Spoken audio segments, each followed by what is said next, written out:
All right, so with our beautiful Miss W, ready, Winnie?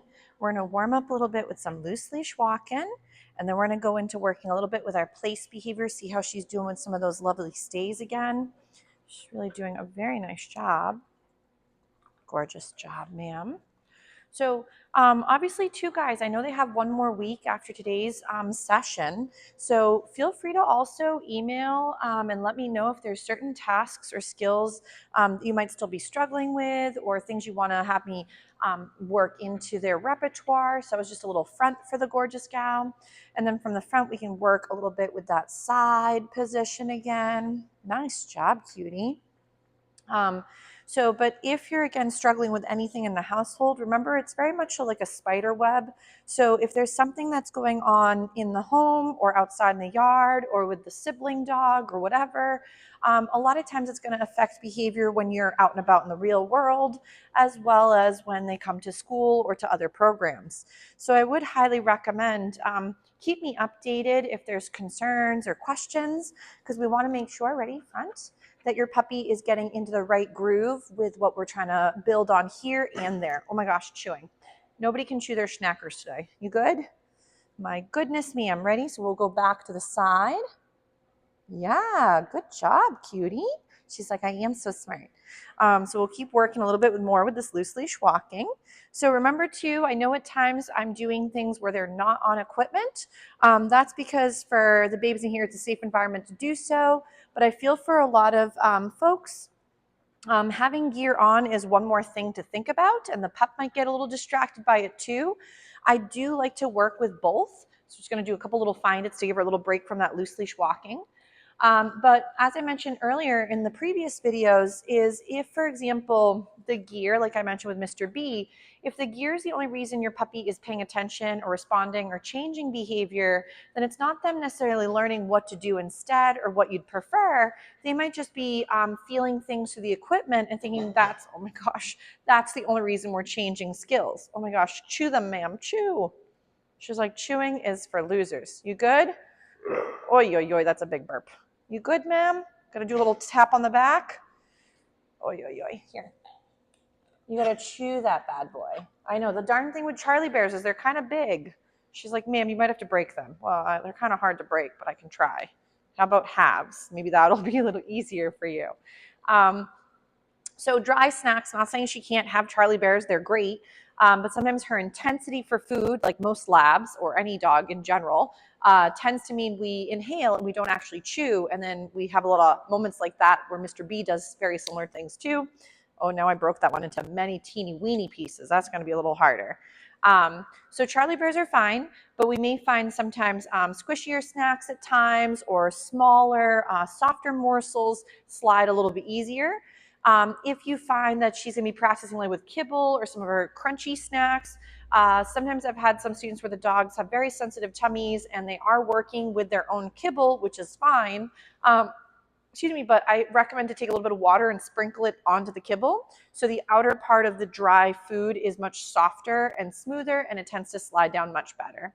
So that can be very helpful for less of the stuck, choky moments with those chewy, crunchy snacks. Nice, good job. That was a better job chewing. Chewing is for losers. We should just make shirts and have a club. Ready? Find it. So from there, we can also do a little bit of where she goes and gets distracted. And then I might go, Winnie. She's like, hold up, come. What a good girl. Nice job. Brilliant woman. So we might do another one of those little find its. Ready, find it. She's like, where'd it go? It's all the way by the wall, ma'am. We'll try again. Ready? Find it. There we go. She saw that one better. Winnie, come. What a good girl. Yes. Smart woman. So she's doing real, real pretty. Ready? Find it.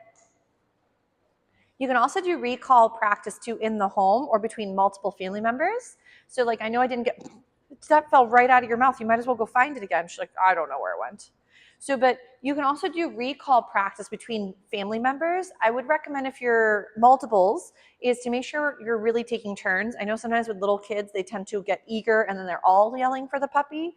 So try to make it one family member at a time. Winnie, come. And you can have her bouncing back and forth between different family members. And then that way everybody gets to practice recall. And your puppy might get much better with recalling to your spouse or recalling to your friend or whatever it might be for safety reasons. Winnie, come. Yes. What a smart girl. Oh my gosh. It fell right out. It just wasn't worth it. She's going to do another little find it. They're going to go home so tired today. They were doing some really nice playing. The 4 of them, wild boys and girls. Winnie, come. Yes, good job. So I know she's getting a little bit tired. Ready? Can you eat the snack you lost? I'm going to grab the Target bed, so the raised cot, and we're going to try a little bit with some of our stays. Now that she had a few moments to run around like a wild lady and do some loose leash walking, we'll do a little bit with our Target. She's like, ready. Good job. So wiggly worm. So let's say, for example, even just targeting is the beginning starting point. We're going to go ahead and feed for any good moment we can capture behavior we'd like to have happen again. So now I'm going to go ahead and tell her to stay, and we might try to work a little bit with those intervals and getting her to hold her position for a few good reps. She's like, this is exhausting. What a hard life we live. Yes. I noticed her little baby teeth that were stuck in the bottom have come out. So she had like double fangs for a little while. But now she looks like she's got all her big girl teeth. So this is really pretty. So like as I'm blabbing, or sometimes I try to move a little bit and sway or change up the way I might look, I want the babes to not think that me moving equals they move. So I'm feeding again throughout all this really nice duration for the stay. She's exhausted though. It's a little bit cooler. So of course, I don't have the heat blaring, but of course it is on because it's a bit chilly, but it comes on and off. So right now it's shut off again. But the puppers, as they're running with their winter coats that are on all the time, they get a little bit warm. But of course, remember, the way they expend heat is through panting. So even though your puppy might be panting like this, they're also trying to cool themselves at the same time. So, but for summer safety weather though, make sure, and I don't mind if she wants to do it down instead, that is fine. Chewing is still hard. But remember, for safety reasons come the warmer weather. Always make sure you're checking the pavement or concrete or wherever you're going to be walking with your hand or even your own feet. Typically, as the weather gets warmer, like a 75-degree day, the asphalt could be in the upper 90s or higher. So you really do want to be very careful with their pads. They can burn them and not realize it until it's already too late. So heat damage can start to really affect tissue. And having injured pads is something that you really don't want to fool around with. She's like, did you throw one? I did not. Ready? Ready? Winnie? Bed? So no worries if she breaks. I'm going to regain that down. She's like, oh, all the way. I'm going to tell her to stay. And I'm just going to see if I can have her hold that little rep for a moment. But safety for heat purposes, also be careful on very warm days. You may be having your puppies play in water or play with a hose. You do want to be careful with how much water the dogs may ingest. There can be moments where some puppies are playing with the hose and biting water and ingesting a lot. And they can get water toxicity where there's too much water in their system. So not trying to scare anybody for summer fun time. But there's just going to be things that you want to keep an eye on and make sure that you and your puppy are set up for safe and successful summer fun. This is very pretty. There are also really great ways to work outdoors, but then also keep your puppies cool. They do have some really cool vests, like little coats that are technically meant for the sun and or to keep your puppies cool. And some of them you can even get wet and have them be moist and therefore keep the puppies cooler than if they were, again, just in their usual attire. Right here, nice. So let's say we're going to, she guessed it. I was going to say, let's end this day. And she's like, got it, ma'am. So if you're, she's like, back to it. Oh, smart girl. I did not drop one. Did it fall out of your face? It's stuck on your tongue.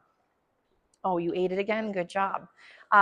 So when working with our gorgeous gal, I would always consider too, like, you know, what you're dealing with when it comes to the environment, the temperature, also what she's feeling for the day.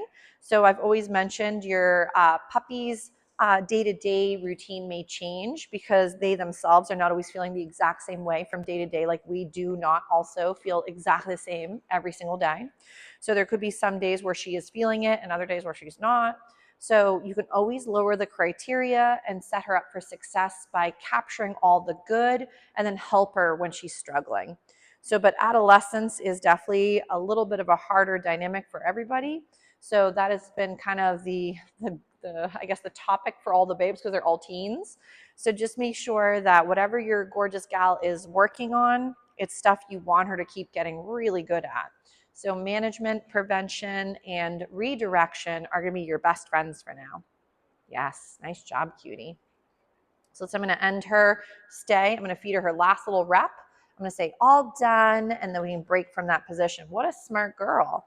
So, but with the gorgeous gal, when practicing through some of the place behaviors, make sure that too, we help generalize. So I know I mentioned for Mr. B, you might bring the bed out to your yard. I would maybe start off with the backyard or the side yard. Oh, smart girl. And build up from there. If it's going right into like a main strip and you're like, let's practice out here in this parking lot, it could be too big of a step. So when in doubt, movement behaviors might be better if it's too much stimulus. If it's a calmer venue where you could work a bit, ready, down with your babe on, my brain melted. There we go. Nice job. So if you could work a little bit with a place behavior and you're watching people from afar in a parking lot, that could be a great way to practice seeing things and letting them pass by.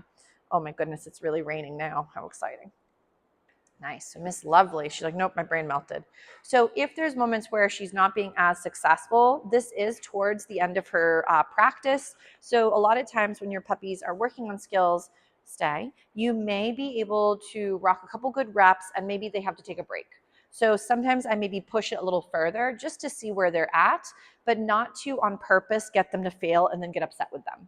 So we just want to make sure we are gauging the session for their ability. And maybe today a shorter session is better for the stays because maybe she's not feeling it the same way. She's like, I just want to keep placing on it, she says though. Rennie, we'll get a little sit. She's like, my brain fell out. And this could be, again, she was doing so much good playing today with the lovely men. So maybe Miss W is just really done for the afternoon and is feeling rather fatigued. So we're just going to feed her some of her little crumbs. I think most of your snacks have been gobbled up already, ma'am. So, but maybe what we'll do is we'll do a little bit. She's like, and I'm falling asleep. We might do a couple more little laps with some loose leash walking. Give her a little break. Ready? We'll be all done. We can get off our spot. I didn't technically set her up with a stay there, but I didn't want her to, again, break before I had maybe released her. This is very pretty, Miss W. So we'll do a couple little laps and we'll feed for this lovely response. She's doing a very nice job. I'm down to my crumbs. I got to refill a little bit. Actually, maybe I will refill real quick because I'm running low. Just real quick over here, I've got my stash of goodies for the babes.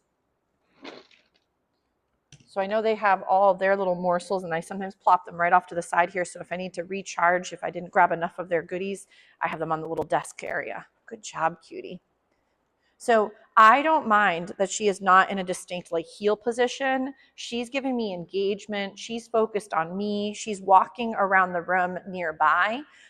These would all be really, really nice starting points to later refine the skill if you really wanted a more pristine, like obedience type heel. For me, it's not a huge deal for me. I'm more of I want my puppies to feel safe, comfortable, and be able to perform skills when needed for safety reasons too. But I'm not such a stickler where like my dog has to be staring up into my soul as we're doing a contact heel through the neighborhood. So you can have your own goals and that's okay. And it's fine if your end goal is more higher level obedience, which is lovely too for fun. We just want to make sure, is it also fun for the dog? So sometimes I feel certain things are more rewarding to the people and we kind of forget about the dog at the other end of the leash. So I always make sure that when I'm working on things with my dogs is, are these skills going to be things that are going to create more of a relationship between us, or is it going to create more of pressure or tension, or my end goal is for my needs and not necessarily theirs? And that's where I want to make sure I'm always thinking about, the welfare of my dogs, both mentally and physically. So, and I'm not saying this is what anybody's doing, but it's things to think about. Sometimes we have this concept in society that our dogs should be like mini obedient robots that can just respond to anything we want them to do perfectly every single time. And the problem with that is they too have their emotional needs and their comfort and their likes and dislikes. And if we don't appreciate who they are, we may forget to look at the dog that's in front of us. So remember, it's always nice to have a concept of where you might be going with your babe, but you have to always acknowledge like the dog that's in front of you and what they might be able to actually offer versus your potential goals that you were hoping in the beginning. Ready? We're just doing a nice little place. Oh, what a smart girl. Just building up that ability to go to our spot. Nice. So I'm a hungry woman. Oh, the wild men, they want to come back out again. So good. Nice. Such a hungry lady. Ready? So, but maybe we'll give Miss W a little breather. She did such a stellar job. Ready? We'll do a little find it and we'll give her a little break. But again, guys, reach out with any questions or concerns. She's doing amazing. Such a smart girl.